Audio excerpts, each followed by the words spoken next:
America और Iran के दरमियान मुज़ाकरा न होने पर चीन का रद्दअमल भी सामने आया है। चीन का भी कहना है कि जी अमेरिका और ईरान के दरमियान दोबारा जंग शुरू नहीं होनी चाहिए, जिस पर चाइना ने भी शुक्रिया अदा किया कि पाकिस्तान का शुक्रिया कि पाकिस्तान जो काम कर रहा है। जब पाकिस्तानी क़यादत अमन के लिए इतनी सख्त मेहनत कर रही हो तो सदर ट्रंप के लिए अपने दोस्त फील्ड मार्शल की बात को टालना मुमकिन नहीं रहता। इस्लामाबाद में होने वाले मुज़ाकरात के पहले दौर ने पूरी दुनिया की तवज्जो हासिल की थी कि जब उन्हें पता चला था कि पाकिस्तान दो ममालिक में सुलह करवाने के लिए बैठ चुके और बिठा चुके हैं और अब पूरी दुनिया में अमन कायम करने के लिए फील्ड मार्शल सईद आसिम मुनीर की दिलचस्पी और अमरीकी सदर से उनके ताल्लुकात को इस जंग के खात्मे के लिए एक बहुत बड़ी गेम चेंज करार दिया जा रहा है।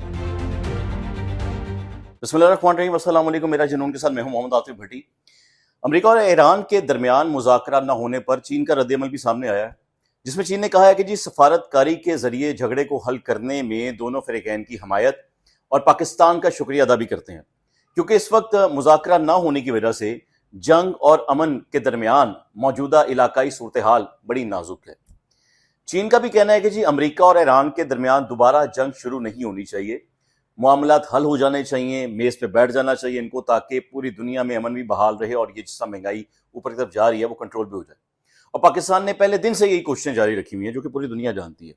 जिस पर चाइना ने भी दोनों ममालिक को मुज़ाकरात की मेज़ पर लाने के लिए पाकिस्तान की कोशिशों की भरपूर हमायत भी की है और फिर से शुक्रिया अदा किया कि पाकिस्तान का शुक्रिया कि पाकिस्तान जो काम कर रहा है। और सिर्फ चाइना ही नहीं बल्कि अमरीकी फौज के रिटायर्ड जनरल और साबिक under secretary of state general Mark Kimmitt ने भी एक मीडिया इंटरव्यू में फील्ड मार्शल सईद आसिम मुनीर की तारीफ की है और बताया कि जी सदर डोनाल्ड ट्रंप और पाकिस्तान के फील्ड मार्शल सईद आसिम मुनीर के दरमियान इंतहाई करीबी ताल्लुकात हैं, जो कि एक अच्छे ताल्लुकात हैं, जो खित्ते में अमन की बहाली के लिए अहम साबित हो रहे हैं। ये बहुत बड़ी बात है पाकिस्तान और पाकिस्तानियों के मुस्तकबिल के लिए कि उन्होंने ये भी कहा कि जब पाकिस्तानी क़यादत अमन के लिए इतनी सख्त मेहनत कर रही हो तो सदर ट्रंप के लिए, यानी फील्ड मार्शल को लेकर उन्होंने बात की है, तो उन्होंने कहा जी तो सदर ट्रंप के लिए अपने दोस्त फील्ड मार्शल की बात को टालना या ना कहना मुमकिन नहीं रहता। उन्हें उनकी बात माननी पड़ेगी, क्योंकि दो दोस्तों में यही गहरी दोस्ती होती है। अमेरिका और ईरान दोनों ही दोबारा जंग नहीं चाहते, ये उनका कहना है, और ये दोनों ममालिक के लिए बेहतर भी है। क्यों? इसलिए बेहतर है कि मामलात को पुरअमन तरीके से हल किया जाए। इसके लिए 100% दोनों ममालिक के दरमियान में दोबारा मुज़ाकरात होना बहुत जरूरी है। लेकिन आने वाले चंद दिनों में ऐसी तजावीज़ सामने आ सकती हैं जो फ़रीक़ैन यानी अमेरिका और ईरान को दोबारा मुज़ाकरात की मेज़ पर ले आएंगे, आपस में तय कर लेंगे भी थोड़ा डिले चल रहा है, और इससे पाकिस्तान का किरदार सबसे पहले है, मतलब इसमें पाकिस्तान का किरदार सबसे पहले है। वो अलग बात है कि अभी तक तो अमेरिका और ईरान अपनी अपनी शराइत पर बाज़िद है, लेकिन फिर भी मुज़ाकरात के दूसरे राउंड की उम्मीद 100% बाकी है। देखें, पूरी दुनिया जानती है कि पाकिस्तान इन दिनों अमेरिका और ईरान के दरमियान झगड़ा यानी कशीदगी को कम कराने के लिए एक पुल का किरदार अदा कर रहा है, जिसमें फील्ड मार्शल सईद आसिम मुनीर का नाम सफ़े अव्वल पर है। और इस्लामाबाद में होने वाले मुज़ाकरात के पहले दौर ने पूरी दुनिया की तवज्जो हासिल की थी कि जब उन्हें पता चला था कि पाकिस्तान दो ममालिक में सुलह करवाने के लिए बैठ चुके और बिठा चुके हैं और अब पूरी दुनिया में अमन कायम करने के लिए फील्ड मार्शल सईद आसिम मुनीर की दिलचस्पी और अमरीकी सदर से उनके ताल्लुकात को इस जंग के खात्मे के लिए एक बहुत बड़ी गेम चेंज करार दिया जा रहा है कि जी ये वो दो लोग हैं, या सईद आसिम मुनीर साहब में पाकिस्तान की क़यादत है कि जो कोशिश कर रही है कि अमन बहाल हो जाए। और सबसे अहम बात, जंगबंदी का जो वक्त तय हुआ था, जो कि मुज़ाकरात मुकम्मल होने तक मतलब खत्म हो चुका हुआ था, अभी मुकम्मल भी नहीं हुए थे, इसके खत्म होने पर फील्ड मार्शल सईद आसिम मुनीर के कहने पर ही अमेरिकी सदर डोनाल्ड ट्रंप ने ऐलान किया कि वो ईरान के साथ जंगबंदी को गैर मुअय्यना मुद्दत के लिए बढ़ा रहे हैं। यानी कोई वक्त तय नहीं किया गया कि कब तक होगी, लेकिन उन्होंने कहा रोक दी जाए, कोई जंग नहीं होगी, ताकि अमन मुज़ाकरात के लिए मजीद वक्त दोनों ममालिक को मिल सके, ईरान और अमेरिका को मिल सके। देखा जाए तो ये ऐलान एक तरफा था और यह भी वाज़ेह नहीं हो सका क्या या ईरान या फिर अमेरिका के इत्तेहादी इसराइल जो है वो भी इस तौसीह पर मुतफिक है या नहीं। लेकिन फिलहाल ईरान की जानिब से इस हवाले से खामोशी है, जो कि अगर देखा जाए तो ये समझ आती है कि यार अगर एक बंदा खामोश हो ना तो मतलब है कि वो चाह रहा है कि कोई बेहतरी हो जाए। पाकिस्तान में ईरान के सफ़ीर रजा अमीरी ने वज़ीर आज़म पाकिस्तान शहबाज शरीफ साहब से मुलाकात भी की है। आज ये मुलाकात हुई है, बड़ी अहम मुलाकात रही है। इस मुलाकात में खित्ते की मौजूदा सूरत हाल और अमन की कोशिशों पर बाकायदा एक पूरी तफसीली बातचीत हुई है। इन मुज़ाकरात को लेकर सारी बातचीत हुई है कि आगे लायामल क्या होगा, जो कि बहुत जल्द मैं आपके सामने रखूंगा, जिसमें दोनों ममालिक ने मिलकर काम करने पर भी इतफाक किया कि हम मिलकर चलेंगे, जिस तरीके से भी चलना है। दूसरी तरफ वज़ीर आज़म शहबाज शरीफ ने एक अहम मुशावरती इजलास भी आज बुलवाया जिसमें सीनियर वफाकी वज़रा शामिल थे, आला हुकाम शरीक हुए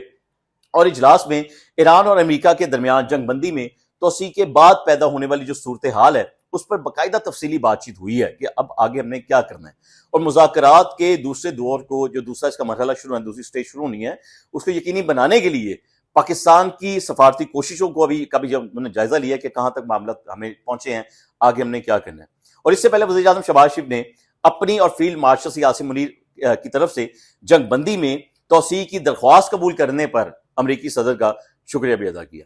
क्योंकि आज अमरीका ईरान जंगबंदी का जो वक्त खत्म होने के बाद अमरीकी सदर की तरफ से पाकिस्तान की सिफारिश पर फिलवक्त किसी जंगी इकदाम ना करने की यकीन दहानी भी करवाई गई है।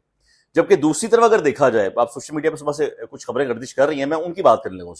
कि अमरीकी सेंट्रल कमांडर है, उनका बयान भी सामने, एक प्रेस कॉन्फ्रेंस भी कर रहे थे और ये भी कहा जी उनकी अफवाज हर किस्म की सूरत हाल से निपटने के लिए मुकम्मल तौर पर तैयार है और ईरान के साथ जारी जंगबंदी के दौरान, यानी जो जंग अभी बंद है उसके दौरान अपनी अस्करी सलाहियतों को मजीद मजबूत कर रहे हैं। गालिबन जंगी मशकें भी चल रही होंगी, वो कहते हैं कि ताज़ा दम रहना चाहिए मामले में। और सोशल मीडिया पर कुछ वीडियोस भी जदीद जंगी जहाज़ों की देखी गई, बहरी जहाज़ों की देखी गई और अमेरिकी फौजियों की सरगर्मियां भी उसमें दिखाई गई, जिसमें देखा जा सकता है कि अमेरिकी फौज दोबारा असले से लैस भी हो रही है, अपनी तैयारी में भी है। अब ये सब उस वक्त हो रहा है, मतलब हम ये सोच रहे हैं कि सब उस वक्त सामने आ रहा है कि जब इससे पहले अमेरिकी सदर डोनाल्ड ट्रंप ने खुद ही ऐलान कर दिया कि जी मैं जो जंगबंदी है उसमें तौसी का ऐलान करता हूं, ऐलान कर चुका हूं। मेरी ये बात कोई तनकीद नहीं है, बल्कि एक सोच है कि एक तरफ ये फैसला किया जा चुका है, दूसरी तरफ अगर सोशल मीडिया पर ये खबरें गर्दिश कर रही हैं और दूसरा हमारा जो पड़ोसी मुल्क है ना, इंडिया जैसा बेकार मुल्क, वो प्रोपेगेंडा करते नहीं बातों के ऊपर। देखें, जब दो मुल्कों में जंग लगी हुई है, इस वक्त कोई जंग बंदी है, लेकिन दोनों ममालिक का ये हक है कि वो अपने अपने बॉर्डर्स की हिफाजत कर सकता है। ये एक इंटरनेशनल लॉ भी है कि ईरान का भी हक है कि वो इस तरीके से अपने आप को लैस करके रखे, अमेरिका का भी हक है कि अपने आप को लैस करके रखे, क्योंकि आने वाले वक्त का पता नहीं होता क्या होगा। लेकिन भरपूर कोशिशें जारी हैं पाकिस्तान की जानिब से, पाकिस्तान की क़यादत की जानिब से, सबसे पहले फील्ड मार्शल सईद आसिम मुनीर साहब की जानिब से, जो दिन हो, रात हो, शाम हो, वो वक्त नहीं देख रहे, वो ये देख रहे हैं कि किसी भी तरीके से ये मामला सुलझ जाए, हम मुज़ाकरात के लिए बैठ जाएं। पाकिस्तान सालसी का अपना किरदार जो अदा कर रहा है, भरपूर अदा कर रहा है, वो आगे बरकरार है, वो बैठ जाए और सारे मामला जहां अच्छे और ऐसे तरीके से हल हो जाए। और अगर देखा जाए तो अमेरिका भी ये चाह रहा है, अगर देखा जाए तो ईरान भी ये चाह रहा है और खुद उनकी अपनी काबीना के लोग भी चाहते हैं दोनों तरफ से कि जी जंग अब रुक जानी चाहिए, जंग नहीं होनी चाहिए, क्योंकि इस जंग की वजह से जो असरात मशरिकी वस्ता के अलावा पूरी दुनिया में बढ़ रहे हैं वो सामने आ रहे हैं, उसमें पाकिस्तान भी शामिल है। देखें, जंग नहीं रुकेगी, पेट्रोल किसी मुल्क तक नहीं पहुंचेगा, पेट्रोल नहीं पहुंचेगा तो आपकी सारी सनतें रुक जाएंगी। कितना आमदोरफ्त का हमारा काम होता है, जो ट्रक्स यहां से वहां आते हैं, इस शहर से दूसरे शहर जाते हैं या एक मुल्क से दूसरे मुल्क का सफर होता है, वो सब महंगा होता है। वो महंगा होगा तो आपकी जो खाने पीने की अशिया वो महंगा होगी। एक बंदा जो 50,000 दिहाड़ी कमाता है, महीना कमाता है, उसके लिए गुजारा करना बहुत मुश्किल हो जाएगा। तो इन्हीं चीजों के लिए, इन्हीं कोशिशों के लिए फील्ड मार्शल सईद आसिम मुनीर कोशिश कर रहे हैं कि किसी भी तरीके से ये जंग हमेशा के लिए रुके, अमन का माहौल फिर से बहाल हो, तमाम जो रेट्स हैं पेट्रोल के हैं, चीजों के हैं, खाने पीने की हैं, वो एक जगह वापस आ जाएं, ताकि हर शख्स आसानी से अपनी जिंदगी फिर से गुजार सके। क्योंकि किसी भी मसले का हल, अगर तारीख गवाह चीज की, हर जंग का हल मुज़ाकरात है, हर जंग का हल टेबल पे है। बस कुछ शराइत हैं जो दोनों तरफ से हैं, वो अपनी शराइत पे बाज़िद है, वो अपनी शराइत पे बाज़िद है, लेकिन तमाम चीजों में अगर कोई मुस्बत किरदार अदा कर रहा है वो पाकिस्तान है, जो ये कोशिश कर रहा है, जो इधर भी सुन रहा है, इधर भी सुन रहा है और कह रहे हैं आओ तुम आगे बैठो और आराम से अपने मसले को हल करें। तो उम्मीद है कि आने वाले दिनों में अच्छी खबर है पाकिस्तानियों के लिए, पूरे पाकिस्तान के लिए, पूरी दुनिया के लिए, कि बहुत अच्छी खबर मिलने वाली है आपको। और ये सारी जो कोशिशें हैं, इसका क्रेडिट जाता है, मैं फिर कहूंगा, पाकिस्तान की क़यादत को और फील्ड मार्शल सईद आसिम मुनीर साहब को, कि उनकी इतनी बेहतर हिकमत अमली है कि आज अगर आप पाकिस्तान से बाहर किसी मुल्क का दौरा भी कर रहे हैं तो सबस पासपोर्ट दिखाने पर आपको जो इज्जत मिल रही है वो आज से पहले कभी नहीं मिलेगी। तो कमेंट करके अपनी राय लाजमी दीजिएगा, दुआ में याद रखिएगा, अगली वीडियो तक का इंतजार कीजिएगा। अल्लाह हाफिज़।